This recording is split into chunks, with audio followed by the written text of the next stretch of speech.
같이 기도하시겠습니다.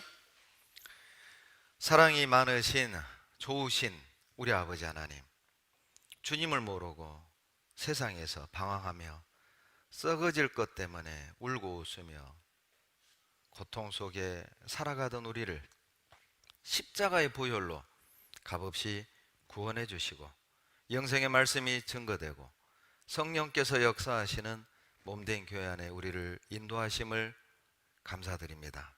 시마다 때마다 능력의 말씀과 믿음의 교제로 우리를 붙드시고 치료해 주시고 양육하여 주시니 더욱 감사드립니다. 민족의 명절 설을 맞이해서 또 전국의 형제자매님들이 고향을 찾아 이동 중에 있습니다. 오고 가는 걸음 안전 지켜주시고 또 이번 설 명절이 또 피곤을 풀고 또 마음의 위로와 여유를 찾는 기회가 되게 하시고 무엇보다도 평소 가까이 할 수 없었던 이웃들, 가족들에게 하나님의 은혜의 복음을 전하는 기회가 되게 도와주시옵소서. 특별히 우리 평택교회 형제자매님들 가는 곳마다에서 이 어두움에 빛이 되게 하시고 썩어져가는 세상에 소금이 되게 하셔서 우리의 모습을 통해 하나님의 영광이 나타나고 하나님을 믿는 믿음이 어떤 것인지를 세상이 우리를 보고 알 수 있도록 우리 모두를 들어 사용해 주시옵소서. 이제 2월 대집회가 일주일 앞으로 다가왔습니다.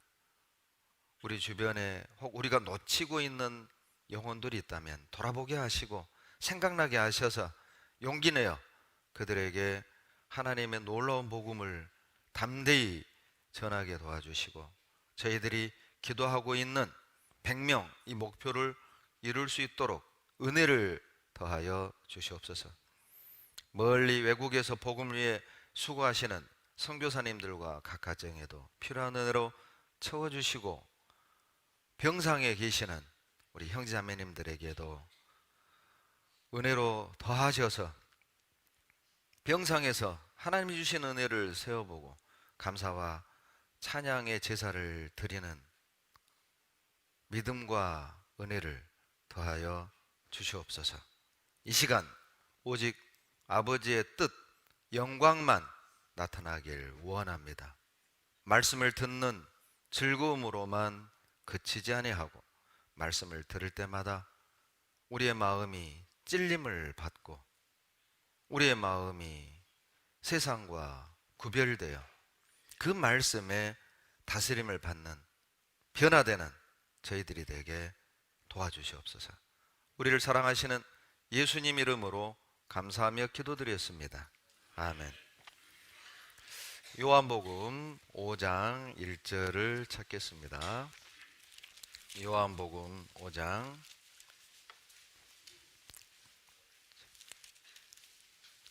1절로 9절 다 같이 요한복음 5장 1절로 9절을 읽겠습니다. 그 후에 유대인의 명절이 있어 예수께서 예루살렘에 올라가시니라. 예루살렘에 있는 양문 곁에 히브리 말로 베데스다라 하는 못이 있는데 거기 행각 5이 있고 그 안에 많은 병자, 소경, 절뚝발이, 혈기 마른 자들이 누워 물의 동함을 기다리니 이는 천사가 가끔 못에 내려와 물을 동하게 하는데 동한 후에 먼저 들어가는 자는 어떤 병에 걸렸든지 낫게 되밀어라. 거기 38년 된 병자가 있더라. 예수께서 그 누운 것을 보시고 병이 벌써 오랜 줄 아시고 이르시되 내가 낫고자 하느냐? 병자가 대답하되 주여 물이 동할 때에 나를 못에 넣어줄 사람이 없어 내가 가는 동안에 다른 사람이 먼저 내려가나이다. 예수께서 가라사대 일어나 내 자리를 들고 걸어가라 하시니 그 사람이 곧 나아서 자리를 들고 걸어가니라.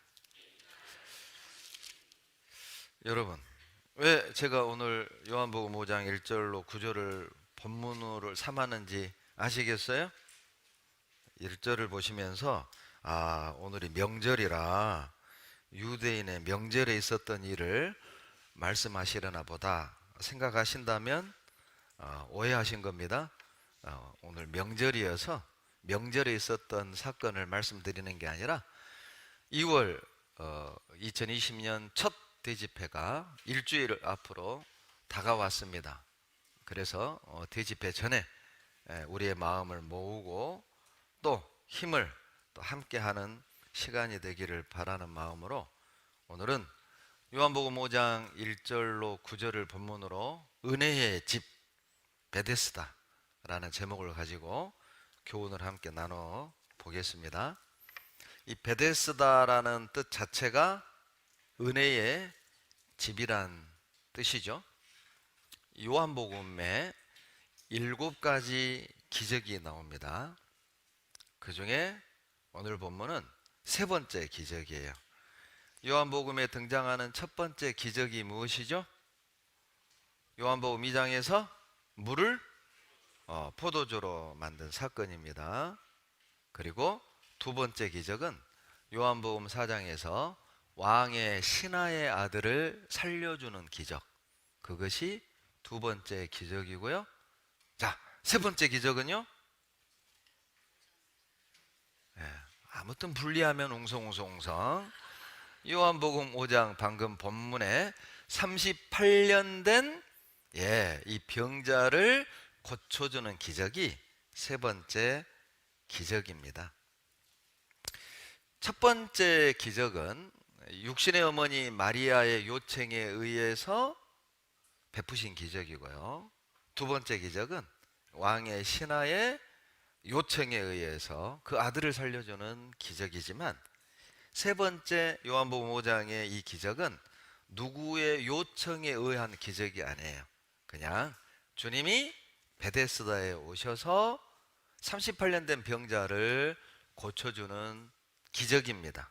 자, 이 기적은 예수님이 하나님이란 사실을 우리에게 알려주시기 위해서, 또 한 가지 예수님이 이 땅에 오신 목적이 무엇인지에 대해서 이 기적을 통해 우리에게 알려주시고 교훈하신다고 볼 수가 있어요. 그래서 요한복음 5장 기적은 누구의 요청에 의한 기적이 아니라 주님이 직접 찾아오셔서 베푸신 기적이죠. 5장 2절에 예루살렘에 있는 양문 곁에 히브리 말로 베데스다라고 불려지는 연못이 있었습니다. 그 연못은 양문 곁에 있죠.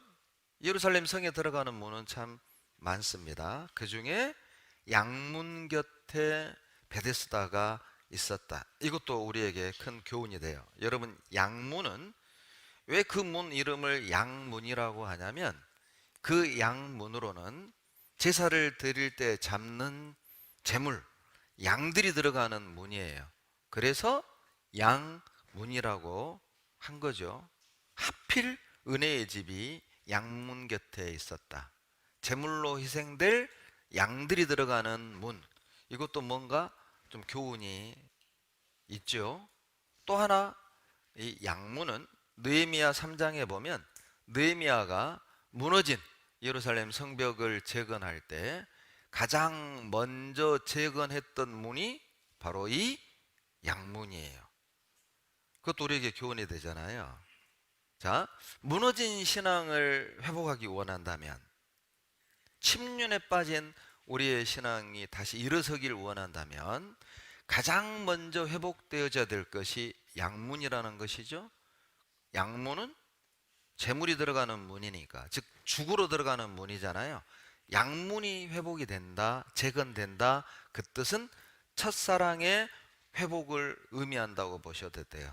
구원의 즐거움을 회복한다, 그렇게 보셔도 됩니다. 여러분, 혹 내 신앙이 무너졌다, 내가 신앙 영적으로 실패했다, 다시 일어서기를 원하고 새로운 출발을 원한다면 우리는 항상 가장 먼저 회복되어져야 될 것이 양문이다. 십자가 밑으로 나아가라는 뜻이죠. 거기에 은혜의 집이 있어요. 양이 희생되는 그곳에 은혜가 있음을 양문 곁에 베데스다, 은혜의 집, 이렇게 교훈을 받을 수가 있는 겁니다. 여러분, 이 히브리 말로 베트가 집이란 뜻이에요. 베트가 집. 헤스다, 은혜, 자비, 그런 뜻이 있어요. 그러니까 베트 헤스다. 그러니까 우리 한국 발음으로 베데스다가 된 겁니다. 베트 헤스다, 베데스다, 은혜의 집이란 뜻이에요. 베트 들레헴, 베트 레헴, 베틀레헴, 베들레헴. 지금 뭔 말인고? 떡집이란 뜻이죠. 베트가 집이고 들레헴, 떡집, 베틀레헴, 떡집이란 뜻입니다. 명가 떡집입니다. 그 요한복음 5장에 보시면, 자, 그 베들레헴에 어떤 사람들이 머무르고 있었느냐? 3절 보세요. 베데스다라는 그 연못을 지나가시는데 3절에 그 안에 많은 병자들이 있는 거예요. 소경, 절뚝발이, 혈기 마른 자들, 즉 각종 병자들이 그 베데스다 연못에 진을 치고 있는 거죠. 자, 그 3절 중반 후반부에 보시면 대가로가 표시되어 있죠. 모래 동함을 기다리니, 괄호가 쳐 있잖아요. 그리고 4절 끝부분에 가로가 닫혀 있는데, 이 괄호의 의미가 무엇이냐면 어떤 사본에는 있는데 어떤 사본에는 없는 내용이다, 그런 뜻이에요. 그 내용을 괄호로 표시를 해준 겁니다. 그러니까 어떤 성경 사본에는 있는데 다른 성경 사본에는 이것이 없더라는 것이죠. 그런데 그것을 그대로 우리 개역 성경에 넣어 준 거예요. 오히려 이런 표현들이 우리가 가지고 있는 성경이 조작되지 않았음을, 성경이 사실임을 증거하는 아주 좋은 사례라고 말할 수가 있어요. 있는 그대로를 옮겨 놓은 겁니다. 왜냐하면 왜 이거를 넣어주는 게 좋냐? 7절을 이해하는데 아주 좋은 자료가 되기 때문이에요.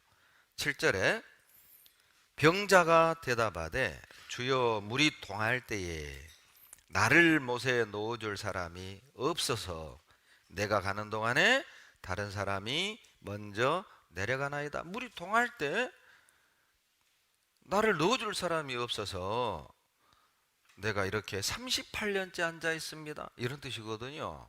물이 동한다는 게 뭐야? 그 연못에 왜 넣어주라는 거야? 이해하기 어렵잖아요. 그래서 어떤 사본에는 있고 어떤 사본에는 없는 내용이지만 이 7절을 이해하는 데 도움이 되기 때문에 있는 그대로를 가로를 쳐서 넣어준 거예요. 그 내용이 뭐냐? 바로 3절 끝부분에 물의 동함을 기다리니, 천사가 가끔 못에 내려와 물을 막 흔드는 거죠. 물이 막 흔들릴 때 제일 먼저 들어가는 병자는 어떤 병이든 낫는 겁니다. 그러니 각색 병자들이 그 베데스다 연못에 진을 치고 기다리는 거예요. 뭐 하려고요? 그러죠. 예, 나오려고. 물이 막 흔들릴 때 제일 먼저 촥 들어가는 거죠. 여러분, 이 요한복음 5장 3절의 이 각색 병자들은요, 실은 우리의 영적인 상태를 보여주는 거예요. 모든 성경은 하나님의 감동으로 된 것으로 교훈과 책망과 바르게 함과 의로 교육하기에 유익하다고 그랬잖아요. 그냥 기록된 게 아니라 이 말씀도 우리의 영적인 상태를 지적하고 교훈하시기 위함인데, 이 병자, 이렇게 많은 병자 이렇게 돼 있잖아요.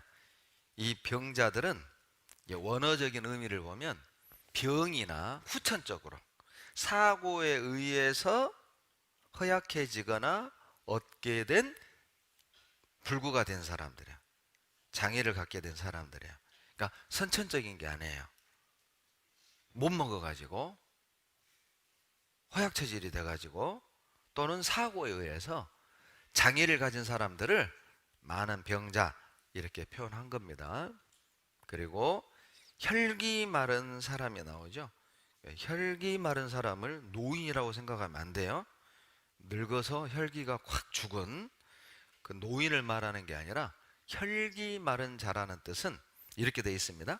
영양 부족 등으로 인해서 손이나 발이 위축되고 이렇게 오그라드는, 꼬이는, 쇠퇴되는 병, 그것을 혈기 마른 자들 이렇게 표현한 거예요.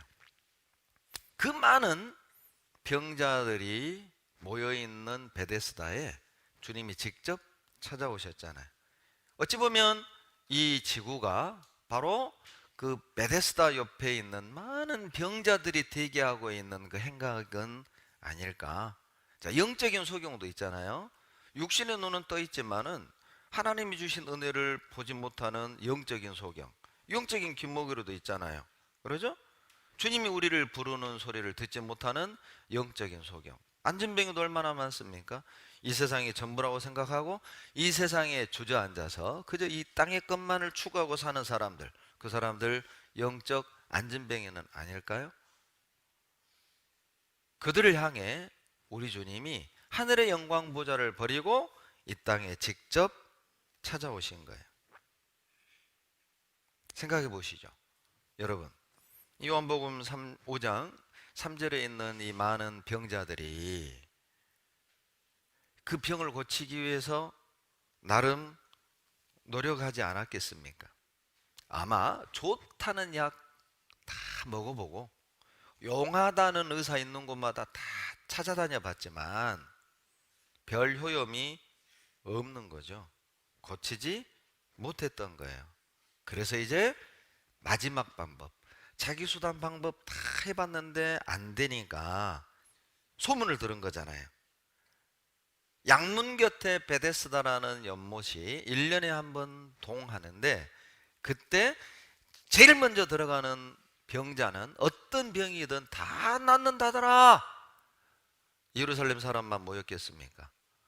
우리식으로 말하면 팔도에서 아마 다 모여들었을 거예요. 아마 1년 가까이 기다렸을지 몰라요. 그러죠? 작년에 물이 동할 때 들어가려고 했는데 옆에 소경이 먼저 들어가서 눈 떴네.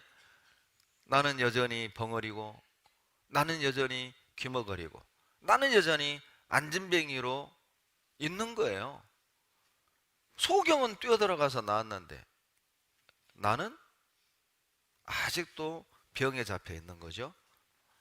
집으로 돌아갈 수 있을까요? 여러분 같으면 베데스다에 진치고 있을 것 같아요? 어때요? 언제 동할 줄 알아? 날짜 안 나오잖아요. 날짜가 안 나와요. 몇 년, 몇 월, 며칠에 동한다. 그러면 뭐 그날만 몰리겠지만 이게 언제 동할 줄 모르니까 늘 5분 대기죠. 기다리는 거예요. 생각해 보세요. 그때 주님이 찾아오셨어요. 여러분, 어찌 보면 이 베데스다 곁에 있는 이 많은 병자들은 나름 율법도 지키고 또 선도 베풀고 또 새벽 제단도 쌓고 철야도 하고 구제도 하고 또 막 방언도 하고 입신도 하고 그런 나름 죄를 벗기 위해서 구원을 얻기 위해서 많은 노력을 했지만 그 노력에 의해서 구원 얻지 못하는 병을 고치지 못하는 이 세상 사람들의 모습이죠. 마가복음 5장을 한번 찾겠습니다. 여기 시를 깨놓으시고요. 마가복음 5장 25절로 27절입니다.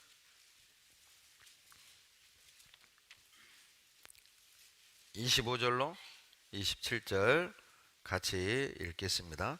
12해를 혈루증으로 앓는 한 여자가 있어 많은 의원에게 많은 괴로움을 받았고 있던 것도 다 허비하였으되 아무 효용이 없고 도리어 더 중하였던 차에 예수의 소문을 듣고 무리 가운데 섞여 뒤로 와서 그의 옷에 손을 대니 그 유명한 12년 동안 혈류증을 앓았던 여인의 이야기입니다.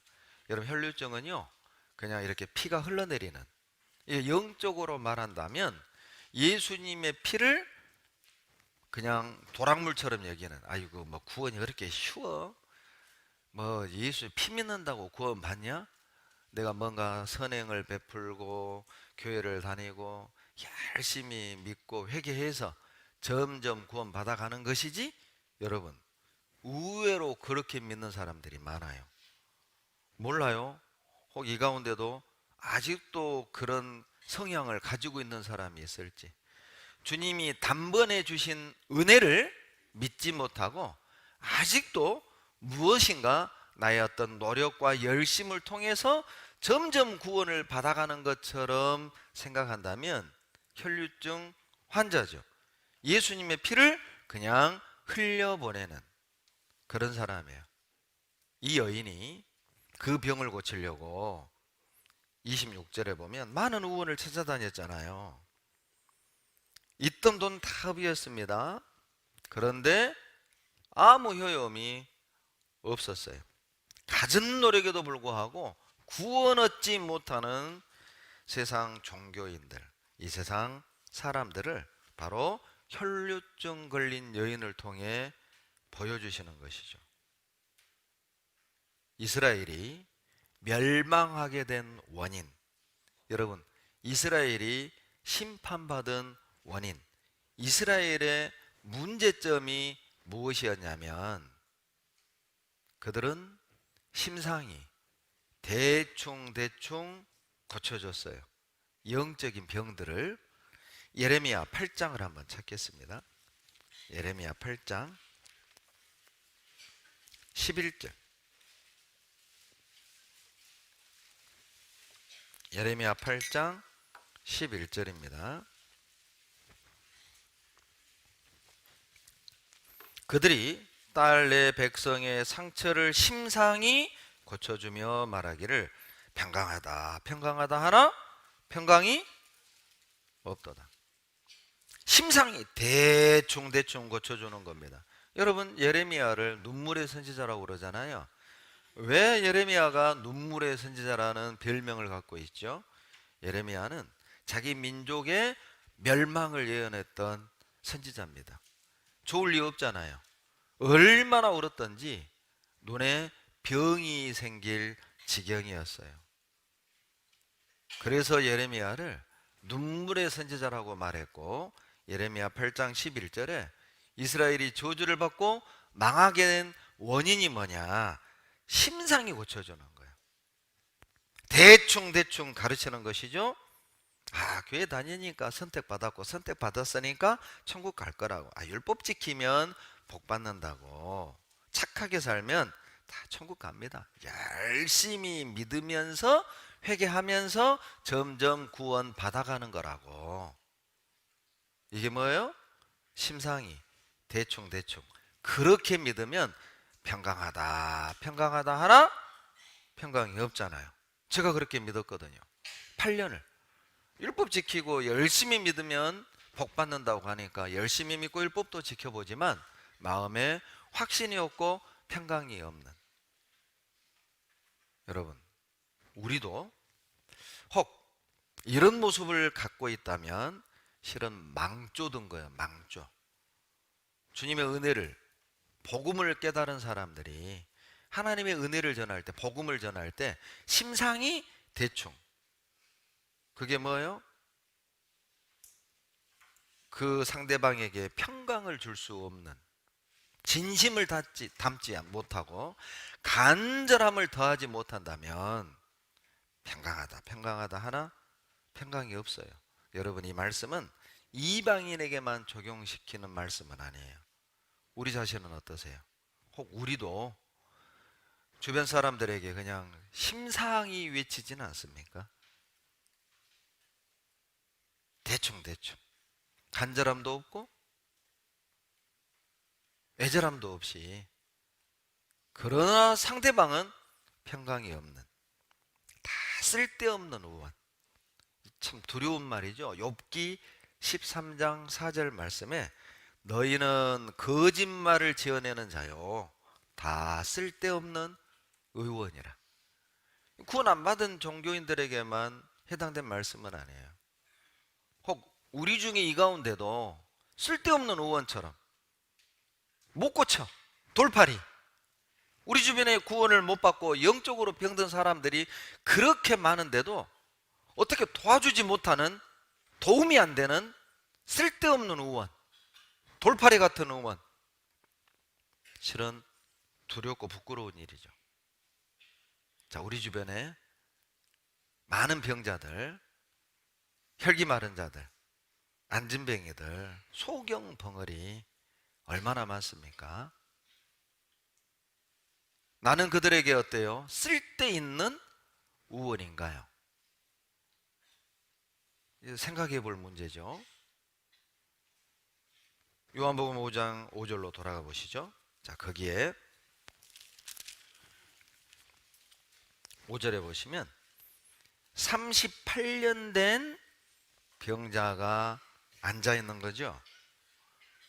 아마요, 이 38년 된 병자는요, 소경이 더 부러울 줄 몰라요. 벙어리가 더 부러울 줄 몰라요. 귀머거리가 더 부러울 줄 몰라요. 왜요? 왜? 명절에 뭘 드시고 오신 거예요? 왜 이 38년 된 안진뱅이는 소경이, 벙어리가, 귀머거리가 더 부러울까요? 걸을 수 있잖아요. 소경은 걷잖아요. 그러니까 막 모르긴 몰라도 지금 38년째 거기 앉아있단 말이에요. 안진뱅이에요. 물이 동해. 소리는 자기 눈에 보일까요? 물이 움직인다. 근데 안진뱅이가 어때요? 들어가려고 딱 하는 순간 소경이 어때요? 와! 하고 뛰어 들어가는 거야. 그러죠. 그러니 안진뱅이 입장에서는 소경이, 기머거리가, 벙어리가 부러울 수도 있죠. 걷잖아. 이 안진뱅이는 38년째 넣어줄 사람이 없는, 그러니까 자기 자력으로는 들어가는 건 불가능한 상태인 거예요. 그런데 소경, 벙어리, 귀머거리는 어때요? 소리도 꺼도 무조건 확 하고 뛰어 들어가면 그냥 낫는 거잖아요. 부러운 거죠. 38년 된이라고 돼 있잖아요. 여러분, 이 된이 히브리에서 어떤 의미를 가지고 있냐면 자포자기하고 그냥 가만히 앉아있는 상태가 아니라 병을 고쳐보려고 오랜 시간 동안 나름 많은 노력을 하고 38년 된 그런 의미를 품고 있어요. 그러니까 포기하고 그냥 38년 동안 그냥 앉아있는 사람이 아니에요. 나름 고쳐보려고 엄청 노력을 하고 애를 썼던 것이죠. 그런데도 못 고쳐서 38년째 안진뱅이 된 사람, 이런 뜻이에요. 그 사람을 예수님이 찾아온 겁니다. 자, 이런 말씀을 보면 진짜 아무나 하나님이 구원하는 건 아니에요. 그러죠? 찾는 사람, 간절히 원하는 사람, 그 사람을 구원해 주셔요. 여러분, 자, 우리 주변에도 이 안진뱅이처럼 세상에 탁 눌러 앉아 사는 가족들이 얼마나 많아요. 세상이 전부래요. 죽으면 끝이래. 아마 이번 명절에 고향 갔다가 친척들 만나고 속상해서 돌아오신 분들도 계시죠. 두 번 다시 내가 안 만나. 그리고 막 속상해가지고 눈물바람으로 돌아선 분도 계시잖아요. 그게 뭐예요? 안진뱅이잖아요. 죽으면 끝이래요. 그저 모이면 돈 자랑, 그러죠? 일 자랑, 집 샀다, 차 샀다, 어디에 투자해가지고 얼마 벌었다, 그런 얘기들 듣고 있으면 속상하잖아요. 그게 다가 아닌데 그러니까 이방인들 아무리 가족이고 피부친데도 이 가족들 모이는데 대화가 안 돼. 신기하죠. 가족인데도 대화가 안 되고 같은 한국 사람인데도 대화가 안 돼. 추구하는 바가 달라요. 그러니까 이제 의인의 심령이 상하는 거야, 상해. 여러분, 그럴지라도 그 안진뱅이를 일으켜 세우는 최고의 방법은 먼저 구원받은 우리들의 간절함입니다. 우리들의 간절함만 있으면 안진뱅이 된 우리의 가족, 우리의 이웃들을 일으켜 세울 수가 있어요. 열왕기하 13장 18절로 19절에 북이스라엘의 12번째 왕 요아스 당시 선지자 엘리사가 이제 병이 들어 죽어간다는 소식을 들은 거예요. 왕이 쫓아갔습니다. 이스라엘의 마병이여, 이스라엘의 마병이여, 우는 겁니다. 그 요아스 왕을 향해서 엘리사가 말을 하죠. 자, 활을 들고 땅에 치소서. 그런데 요아스 왕이 몇 번 치죠? 몇 번? 3번 치고 말아요. 그때 엘리사가 꾸짖습니다. 더 쳤어야지.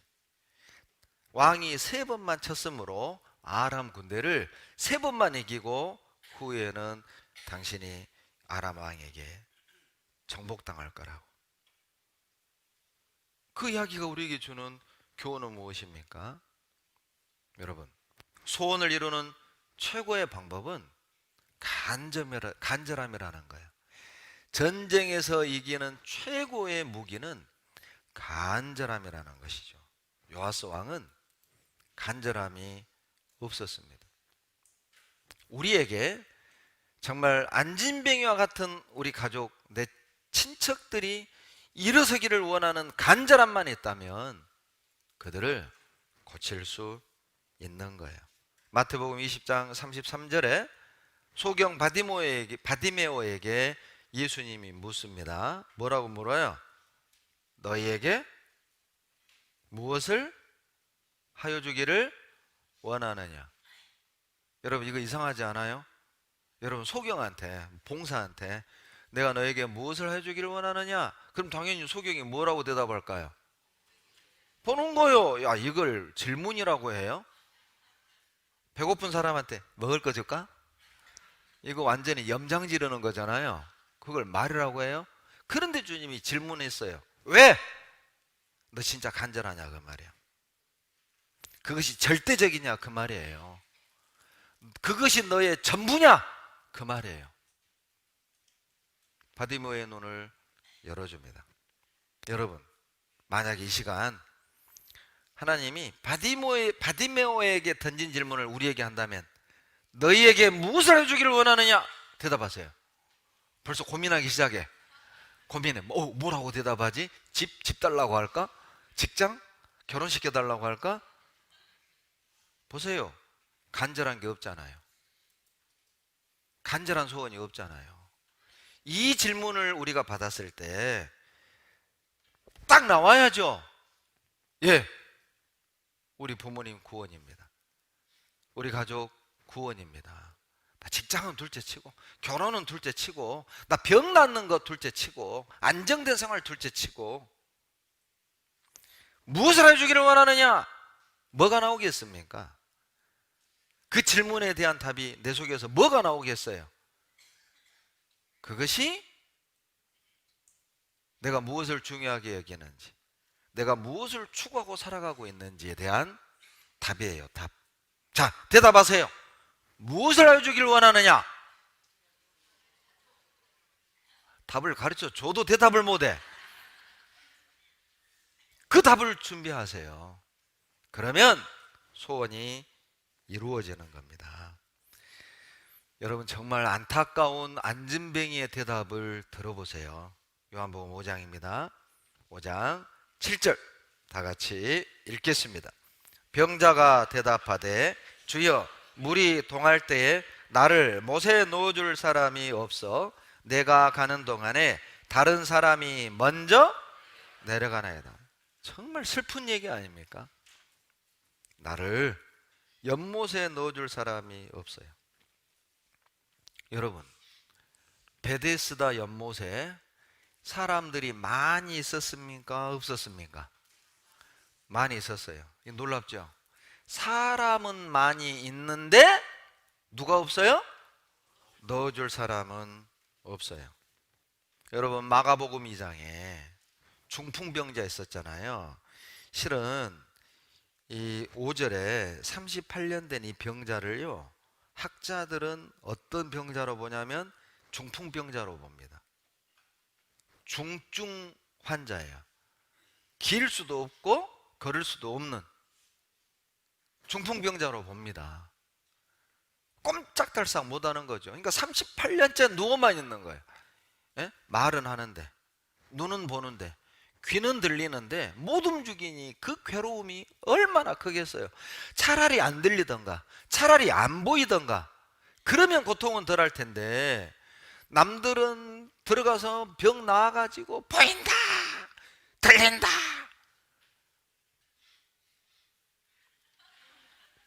그걸 다 보고 들었을 거 아니에요. 38년째 고통받고 있는 거예요. 그런데 똑같은 중풍병자였던 마가복음 2장의 중풍병자는 예수님 설교하고 있을 때 그 친구 4명이 침상채 들고 와서 지붕을 뜯어서 예수님 앞에 침상채 내려서 중풍병자가 낫잖아요. 마가복음 2장의 중풍병자는 친구 4명이 있었어요. 들어다 줄 친구. 그런데 요한복음 5장의 이 중풍병자는 아무도 없었습니다. 도대체 이 가족은 어디 간 걸까요? 도대체 이 38년 된 병자의 친구들은 어디 간 겁니까? 넣어줄 사람이 없는 거예요. 아마 긴 질병 속에 가족도 친구도 다 떠난 것 같아요. 그 사람을 주님이 찾아오셨어요. 다 자기 살기 바쁜 시대죠. 그러잖아요. 생각해 보세요. 중풍병자가 누워 있는데 베데스다 연못에 들어가려고 할 때, 물이 움직일 때 소리 지를 거 아니에요. 사람들이 물이 통한다. 자, 뒤에 있던 사람들이 어떻게 할까요? 번호표 타고 들어가려고 기다리겠어요? 물이 통한다. 아마 우르르 아마 베데스다 연못으로 다 뛰어들었을 거라고. 아마 누워있던 이 중풍병자를 밟고 지나갔을 겁니다. 생각해 보세요. 그 그림을 그려보세요. 이게 뭐예요? 내가 살려고 다른 사람을 밟고 지나가는, 밟고 올라가는 이 비정한 우리 세상 아닙니까? 모든 사람들이 자기 문제에만 집중하고 살아가고 있어요. 여러분, 우리 주변에 죽어가는 영혼들이 있는데 여기에 구원받은 사람들이 이렇게 많은데 넣어줄 사람이 없는 거예요. 그 베데스다 못에 던지기만 하면, 넣어주기만 하면 어떤 죄인도 구원을 얻고 그 병을 고칠 수 있는데 구원받은 사람들이 바쁜 거예요. 일하기 바쁘고 돈 벌기 바쁘고 진급하기 바쁘고 내가 하고 싶은 취미생활하기 바쁘고, 그러죠? 뭐 배우기 바쁘고 너무 바빠서 그 베데스다 못에 넣어줄 사람이 없는 겁니다. 통탄할 일 아닙니까? 의사가 없어 죽는다? 아, 그러면 그럴 수 있죠. 약이 없어 죽는다? 아, 덜 비참하죠. 약이 없고 의사 없어서 죽으니까 받아들일 거예요. 그런데 고칠 수 있었단 말이에요. 살 수 있었단 말이에요. 일어설 수 있었단 말입니다. 그런데도 고칠 수 없었던 이유는 넣어줄 사람이 없는 거예요. 여러분, 넣어줄 사람이 없다. 우리에게는 그 사항이 해당돼선 안 될 겁니다. 누가복음 빌립보서 2장부터 한번 보시죠. 빌립보서 2장 21절.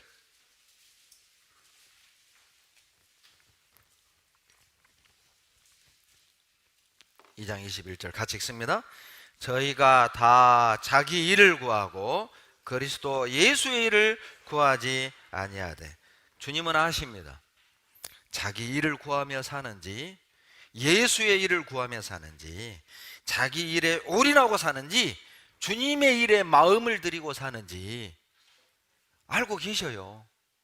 그러니 누구도 이 38년 된 병자를 넣어줄 생각을 안 하는 거예요. 자기 일이 바빠요. 저 사람이 낫고 안 낫고 내 문제가 아닌 것이죠. 저 사람이 살고 죽고 나에게 중요한 게 아닌 거예요. 나에게 중요한 것은 우리 가족이 잘 먹고 잘 살고 내 자식 좋은 대학 가고 좋은 사회감 며느리감 먹고 좋은 집으로 이사 가고 노후 대책을 세우고 세계 여행도 다니고 브랜드 옷을 입고 남들처럼 집을 꾸미고, 그렇게 주일은, 교회는 주일만 와서 듣고 수요일만 와서 듣고 자기 일을 구하고 예수의 일을 구하지 않기 때문에 넣어줄 사람이 없는 겁니다. 누가복음 10장에 여리고로 내려가다가 강도 만나 죽도록 매맞아 피를 흘리고 누워있는 사람 곁에 제사장이 지나간 거예요. 피해갔습니다. 레위 사람이 지나간 거예요. 못 본 채 지나갔습니다. 그런데 어때요? 유대인과 원수처럼 지내는 사마리아 사람이 데리고 주막에 갔잖아요. 물론 그 사마리아 사람은 예수님을 상징합니다. 우리는 그 제사장 레위 사람 같이 돼서는 안 돼요. 제사는 잘 지내. 그런데 죽어가는 영혼을 안 살려. 이게 좀 뭔가 문제 아니에요? 레위 사람처럼 봉사는 잘하는데 죽어가는 영혼을 안 살려. 여러분, 우리가 하나님 앞에 예배를 드리고 봉사를 하는 궁극적인 목적이 뭡니까? 이르진 영혼을 살리는 거잖아요. 제사 지내기 바쁘고 봉사하기에 바빠서 전도를 못한다? 이 일이 너무 많아서 죽어가는 영혼을 베데스다에 못 넣어준다? 이건 뭔가 완전히 잘못된 신앙생활 하는 거예요. 주님의 영광을 위해 우리가 세상에서 돈을 보고 사업을 하고 직장생활 하는데 너무 바빠서 전도를 못한다? 이게 뭔가 우리의 삶이 어그러지고 있는 거 아닙니까? 곰곰이 생각해 보세요. 하나님 이 땅에 교회를 두신 목적입니다. 이르진 영혼을 건지고 그 영혼을 양육하고 그리고 구제하는 것. 선교, 양육, 구제. 교회가 존재하는 3대 사명이잖아요. 그런데 너무 바빠서 전도를 못해. 봉사가 너무 많아서 전도를 안 해. 일이 너무 바빠서 전도를 못해. 이게 우리 모습 아니겠어요? 제사를 잘 지내고 열심히 봉사하는 것보다 더 중요한 것은 영혼을 살리는 겁니다. 그것이 가장 중요한 것이죠. 잠언 14장 31절입니다. 잠언 14장 31절.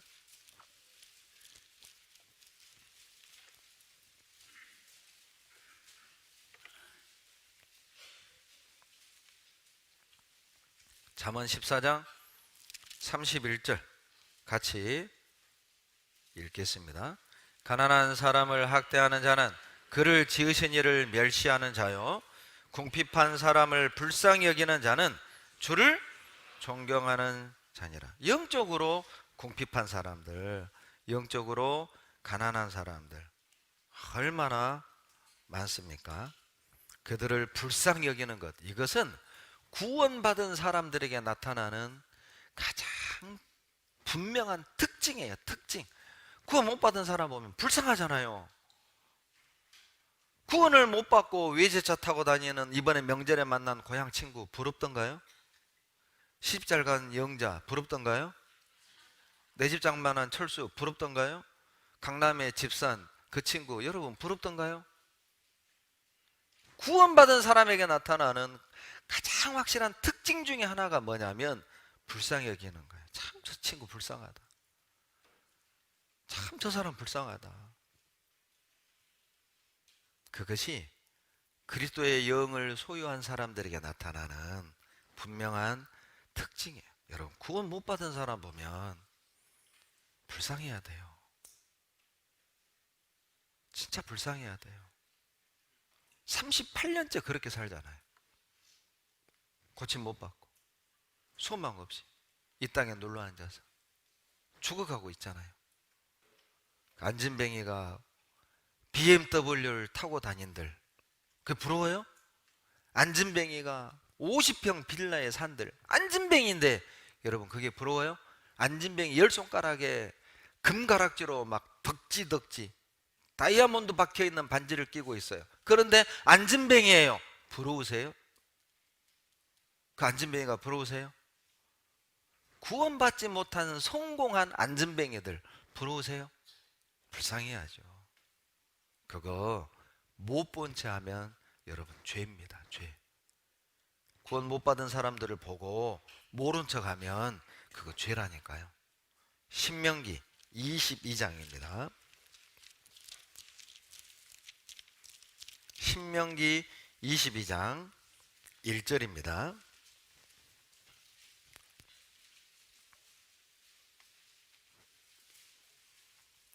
같이 읽겠습니다.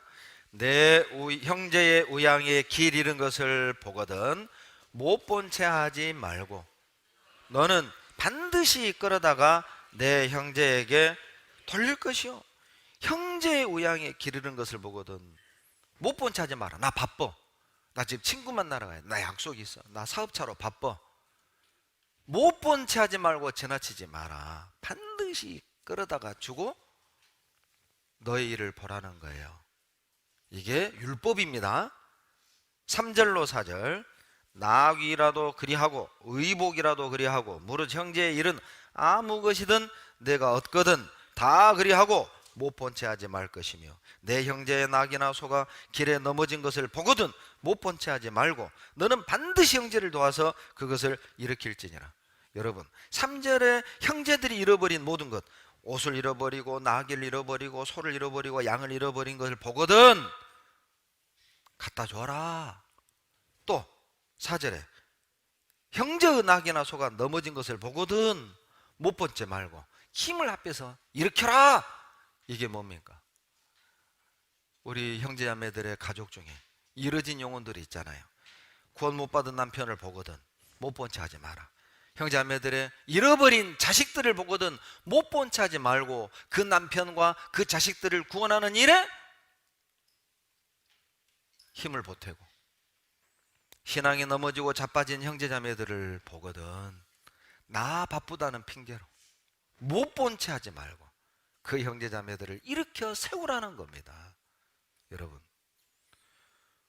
주님의 일에 못 본 채 하지 마세요. 하나님이 법으로 주신 겁니다. 놀랍게도 그것까지 아셔요. 못 본 채 하는 것도 아셔요. 그러니까 못 본 채 하지 말라고 한 거잖아요. 이뤄진 영혼을 못 본 채 하지 마십시오. 교회에 일은 많은데 일할 사람이 없어요. 구원을 받았다고 간증하는 사람은 많은데 함께 일할 사람이 없다? 주님의 일을 보고도 여러분 못 본 채 하지 마십시오. 넘어지고 자빠진 형제자매들을 보고 못 본 채 하지 마세요. 2월 3일부터 대집회가 있는데 못 들은 채 하지 말아요. 내가 할 일이 없을 거라고 못 본 채 하지 마세요. 마음을 모으고 손을 넣어주고 이뤄진 영혼을 건져주고 넘어지고 자빠진 형제자매를 세우는데 여러분 함께 하셔야 됩니다. 못 본 채 하는 건 여러분 죄예요. 죄. 이사야 58장을 찾죠. 이사야 58장입니다.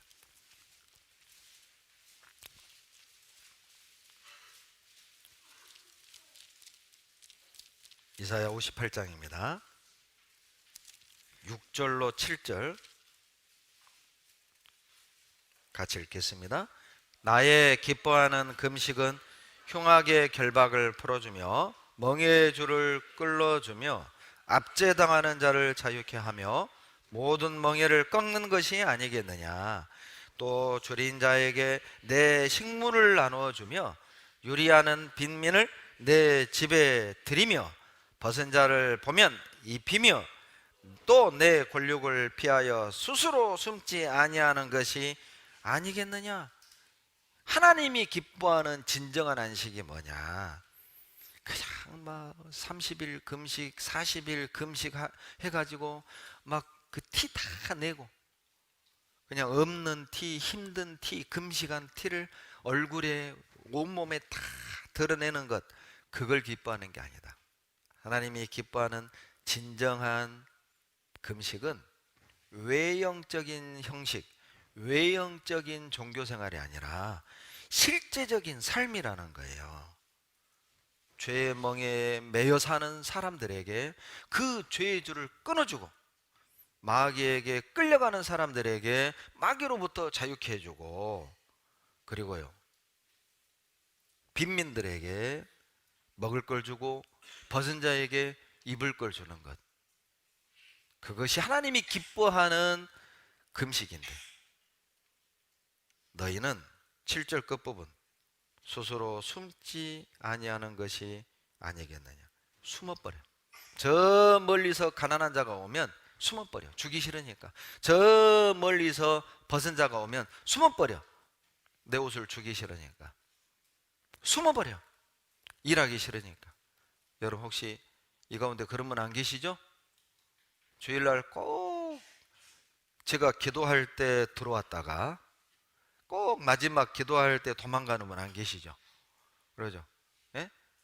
담임 목사 만나면 신방 올까봐, 담임 목사 만나면 아는 척하고 봉사시킬까봐 기도할 때 왔다가 기도할 때 가시는 그런 분 안 계시죠? 숨는 자가 있으니까 하는 말 아니겠어요? 봉사하는 게 부담스러워, 일하는 게 싫어, 그러니까 숨어. 그러니 한 사람이 4가지 5가지 봉사를 하는 거예요. 여러분, 짐을 여기 있는 주님의 자녀들이 다 골고루 나눠줘야 되는데 숨어버려, 안 하려고. 그러니 한 사람이 3가지 역할, 2가지 역할을 하는 거예요. 그래서 제가 올해는요 숨은 분들 다 잡아낼 거예요. 그래서 내년에는 가능하면 한 형제자매들이 1인 1봉사 짐을 다 나누자. 한 사람이 1가지 봉사해야지. 한 사람이 3가지 역할을 어떻게 합니까? 지금 규모는 괜찮아요. 한 470명 성인이 그 정도 되니까. 그런데 이제 이게 500명이 넘어가고 600명이 넘어가면 이제 쓰러지는 분들 나와요. 나 못합니다, 나 안 합니다. 그런 사태가 옵니다. 그러기 전에 서로 짐을 좀 나누셔야 돼요. 숨지 마세요. 못 본 채 하는 것도 하나님이 아시고, 짐 안 지려고 숨는 것도 하나님이 아시는 거예요. 예레미야 8장을 보시죠. 예레미야 8장입니다.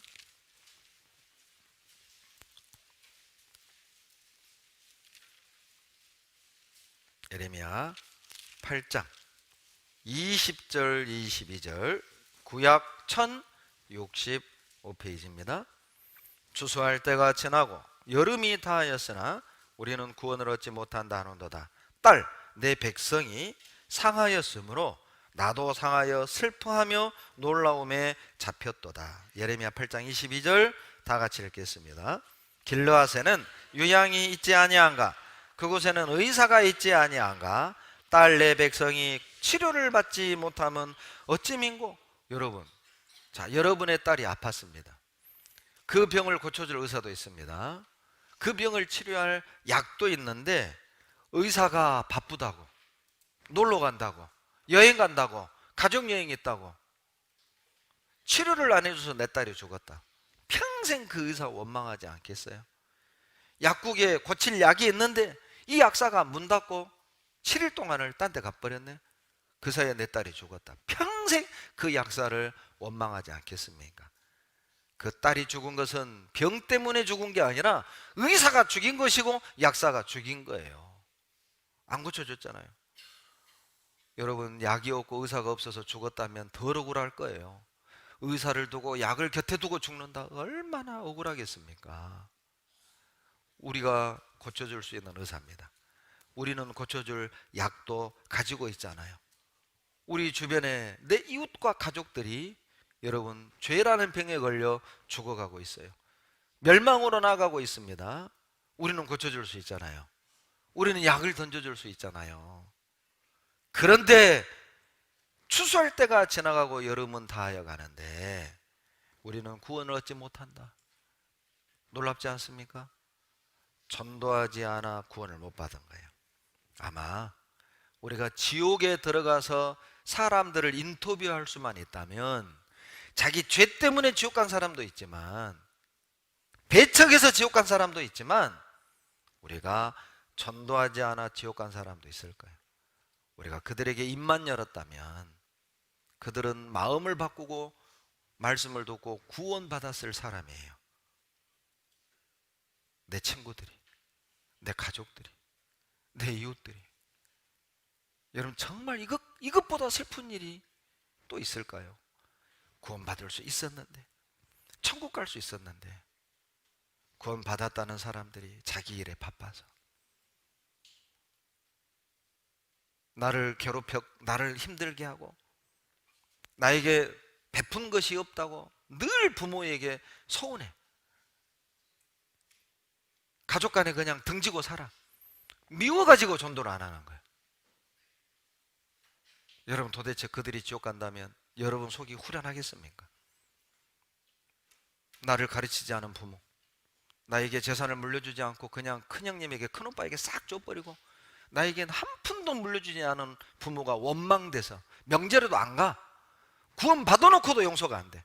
전도를 안 하는 겁니다. 미워서, 싫어서. 여러분, 그들이 지옥 가면 과연 여러분의 그 한이 풀려질까요? 정말 그렇게 믿으세요? 평생 후회할 겁니다. 우리가 구원받았다면. 또 상처받는 건 나예요, 나. 아세요? 그들이 밉고 그들이 싫어서 입을 열지 않는다면 안타깝게도 또 상처받는 건 나라고, 나. 그러니 입을 여셔야죠. 의원도 있고 약도 있는데 내 딸이 고침을 받지 못한다? 주님이 슬프다고 그랬잖아요. 21절에. 주님도 마음이 상하고 주님도 슬픈 거예요. 이것만큼 슬픈 일이 있습니까? 여러분, 우리에겐 베데스다가 있습니다. 은혜의 집이 있어요. 2000년 전 예수님 당시 1년에 한 번 무리동할 때 어떤 병자도 들어가면 어떤 병도 낫던 그 베데스다가 지금도 있잖아요. 여러분, 오늘날 우리의 베데스다는 무엇입니까? 교회잖아요. 여러분, 이 교회만 들어오면, 이 교회만 데리고 오면 어떤 죄인도 구원받고, 그러죠? 이혼하려던 사람도 구원받고, 누뚱이 낳잖아요. 그런 경우 못 보셨어요? 이혼하려고 하던 법원에 가는 친구를 버스에서 만난 거예요. 자매님이. 영자야, 너 어디 가냐? 나 이혼하러 간다. 아, 그래? 그럼 이혼하기 전에 DVD 하나 보고 이혼할래? 웃기잖아요. 이혼하는 친구한테 DVD 보고 이혼하래요. 그러자 부부가 구원받은 거예요. 그 집에서 DVD가 계속 돌아가고 교회가 생겼다니까요. 교회가. 십몇 년을 술만 먹으면 부인에게 술병을 던지고 잠을 안 재워요. 주사를 보내느라고. 그런데 그 남편이 구원받고 누뚱이가 생긴 거예요. 누뚱이가.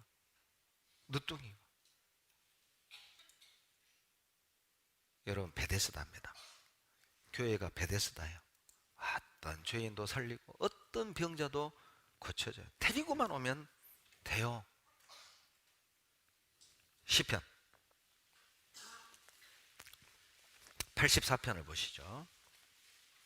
시편 84편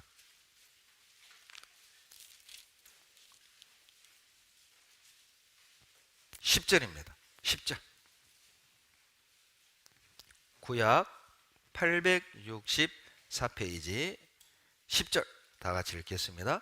주의 궁정에서 한 날이 다른 곳에서 첫날보다 나은즉 악인의 장막에 거함보다 내 하나님 문지기로 있는 것이 좋사오며. 예, 주님의 궁정에서 하루를 사는 것이 다른 것에서 첫날 사는 것보다 낫다는 거예요.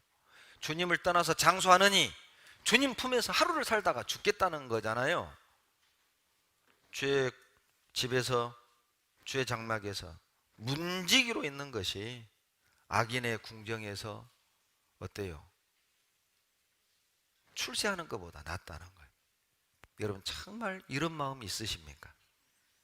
내가 주님을 떠나서 장수하느니 주님의 집에서 하루를 살다가 죽고 싶다. 내가 주님을 떠나서 출세하느니 주님의 집에서 문지기로 내가 살고 싶다. 여러분 정말 어떻게 이런 마음이 있을 수 있죠? 주님의 집이, 주님의 교회가 은혜의 집이라는 사실을 안다면 진짜 이 마음 가능합니다. 그래, 내가 주님 떠나서 장수하느니 주님의 집에서 하루라도 주님을 위해 살다가 죽고 싶다. 주님을 떠나서 내가 출세하느니 내가 주님의 집에서 문지기로 살고 싶다. 이 마음이 생긴다니까요. 교회가 은혜의 집이라는 걸 안다면. 여러분 왜 교회가 은혜의 집인 줄 아세요? 여러분 주의 집에서, 주의 궁정에서, 주의 장막에서만 얻을 수 있는 특별한 은혜가 따로 있어요. 4절 보세요. 84편 4절 4절 5절 다 같이 읽겠습니다. 주의 집에 거하는 자가 복이 있나이다. 저희가 항상 주를 찬송하리이다. 주께 힘을 얻고 그 마음에 시온에 들어가 있는 자는 복이 있나이다. 주의 집에 거하는 자가 왜 복이 있습니까? 5절이죠. 힘을 얻어요. 여러분 주님의 집에 거하는 자 힘을 얻습니다. 어떤 힘을 얻습니까? 가난을 이기는 힘, 그리고요 용서할 수 있는 힘, 마음의 고통을 극복하는 힘, 절망에서 벗어나는 힘, 미움을 이기는 힘. 그 힘을 주의 집에서 얻는 거예요. 그러니 주의 집이 베데스다, 은혜의 집이잖아요.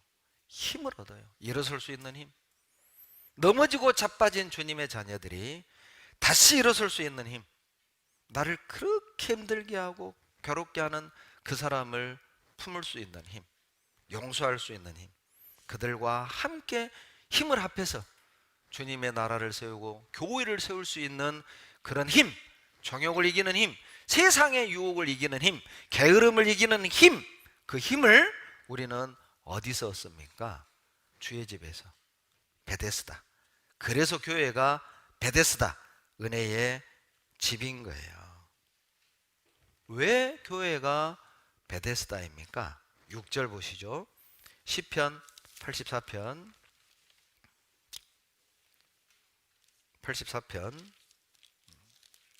6절 같이 읽겠습니다. 저희는 눈물 골짜기로 통행할 때에 그곳으로 많은 샘의 곳이 되게 하며 이른 비도 은택을 입히나이다. 어떤 힘을 얻습니까? 왜 교회가 은혜의 집입니까? 골짜기를 지나게 하는 거예요. 6절에 눈물의 골짜기로 통행한다고 되어 있잖아요. 지나간다는 뜻이죠. 눈물의 골짜기에 주저앉아 있는 게 아니라, 엎어져서 사는 게 아니라 눈물의 골짜기를 지나가는 거예요. 우리도 그 어둡고 답답한 골짜기가 있었잖아요. 골짜기의 길이가 다를 뿐이죠. 그러죠? 우리에게도 각자의 눈물의 골짜기가 있어요. 버림받고, 상처받고, 오해받고, 배신당하고, 병들고, 망하고, 속고, 그런 위기가 우리에게도 있지요. 사람마다 골짜기의 깊이가 다를 뿐이에요. 그럼에도 불구하고 그 눈물의 골짜기를 통과할 수 있는 것은 교회 안에 있으니까. 교회 안에 있으면 가능합니다. 주의 집에 거하면 가능한 거예요. 베데스다에 있으면 골짜기 지나갑니다. 여러분, 캄캄하고 어둡고 끝이 없어 보이잖아요. 우리가 굴 속에 들어간 게 아니에요. 내 인생이 굴로 들어간 게 아니라 터널로 들어간 거예요. 터널은 끝이 있잖아요. 끝이 있잖아요. 그것이 단지 길 뿐이죠.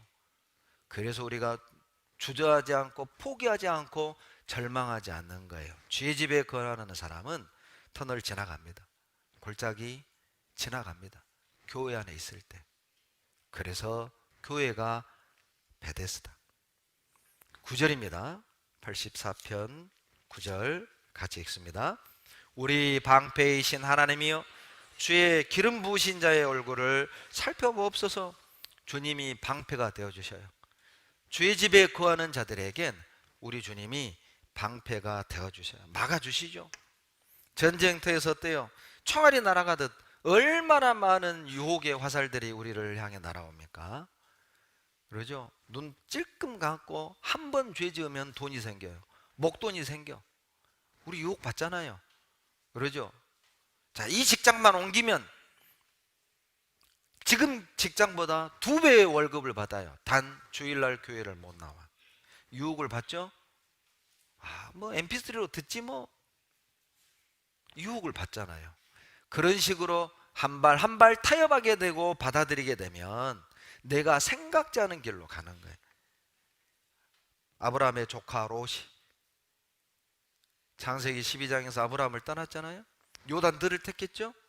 그런데 어때요? 물 따라 풀 따라 이동하다 보니 소돔 고모라까지 들어간 거예요. 처음부터 소돔 고모라 들어갈 계획은 아니었습니다. 그냥 목축업을 하니까 물 있는 곳, 풀 있는 곳 따라서 움직이다 보니 소돔 고모라 들어간 거예요. 어떤 주님의 자녀가 세상으로 갈 계획을 품은 자녀들이 있겠어요? 그런 계획 품는 자녀 없습니다. 그런데 일 때문에 한 번 빠져, 2번 빠져, 전도 집회 한 번 빠져, 2번 빠져, 그러다가 세상에 철퍼덕 주저앉아 있는 자신을 나중에 보는 거예요.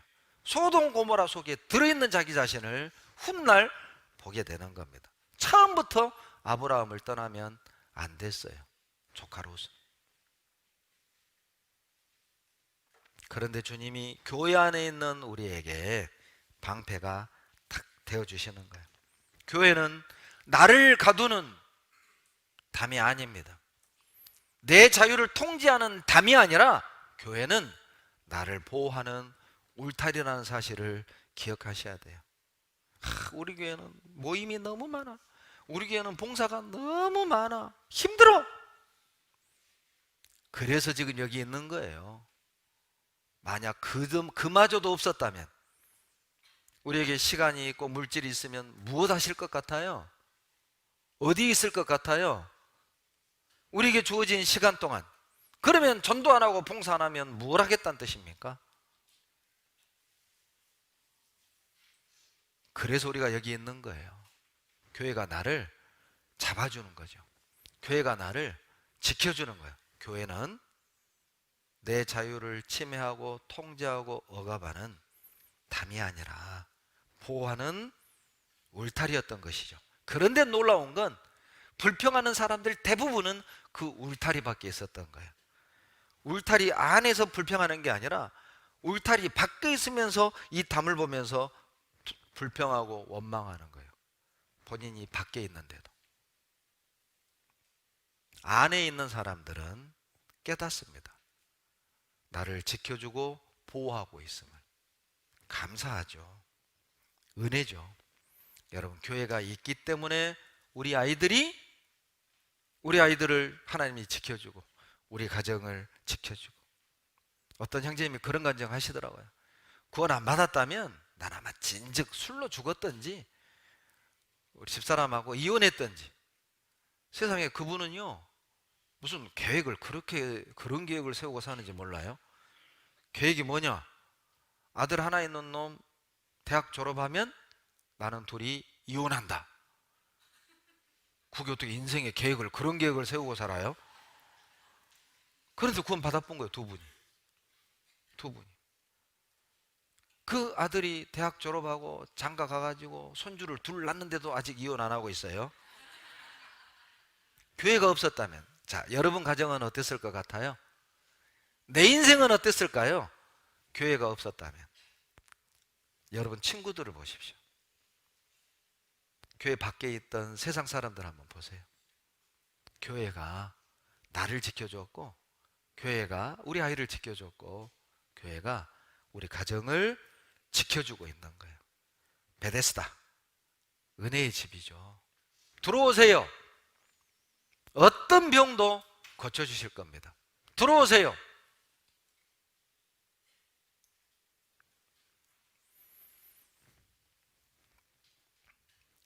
그런 간증을 들었습니다. 어떤 형제 자매님들이 우리 아이들이 다니엘 학교 이렇게 다닌 후부터 간증이 달라졌다고. 제가 그 얘기 듣고 너무 고맙고 감사했어요. 달라진 다니엘 학교 우리 형제 자매들도 고맙고, 또 그것을 볼 줄 아는 부모님도 고맙고, 또 그것을 귀하게 여기는 부모님의 믿음이 고맙고. 어떤 분들은요, 아니 얘들 학원 다녀야지, 공부해야지, 교회에서 잡아놓고 있다고, 이런 분도 있을 수 있잖아요. 그런데 우리 아이들이 달라졌다. 솔직히요, 다니엘 학교 안 하면 공부할 것 같아요? 여러분 자제분들이 공부할 것 같아요? 예. 신앙생활 잘하는 사람들이 공부 잘합니다. 공부는요 스스로 하는 거예요. 신앙이 딱 제자리를 찾으면 왜 공부해야 되는지, 무엇을 위해 공부해야 되는지 분명해져요. 스스로 공부하게 돼 있습니다. 그것이 제 목표예요. 공부하게 하는 거예요. 스스로. 교회는 여러분 울타리입니다. 가두는 담이 아니에요. 시편 84편 11절. 11절 다 같이 읽겠습니다. 여호와 하나님은 해요 방패시라. 여호와께서 은혜와 영화를 주시며 정직히 행하는 자에게 좋은 것을 아끼지 아니할 것임이니라. 여러분 11절에요. 왜 교회가 주의 집이 베데스다, 은혜의 집이냐? 은혜와 영광이 교회 안에 있어요. 그리고요 11절 끝에 좋은 것이 교회 안에 있어요. 교회 안에 좋은 것이 엄청 많이 들어있습니다. 그러니 교회 안에 더 깊이 들어오세요. 베데스다, 은혜의 집으로 뛰어들어오세요. 거기에 여러분 직장 생활하는데 필요한 좋은 것 다 들었습니다. 여러분 공부하는데 필요한 것 다 들었습니다. 여러분 사업하는데 필요한 좋은 것 다 들었고요. 여러분 가정을 꾸리는데 부부관계를 원만하게 하는 좋은 것이 다 들었고, 부모 자식 간의 문제를 해결하는 데 필요한 좋은 것이 이 베데스다에 다 들었다니까요. 종교생활이 아니에요. 교회에 나오는 건 단순한 종교생활이 아닙니다. 이 교회 안에 좋은 것 다 들었어요.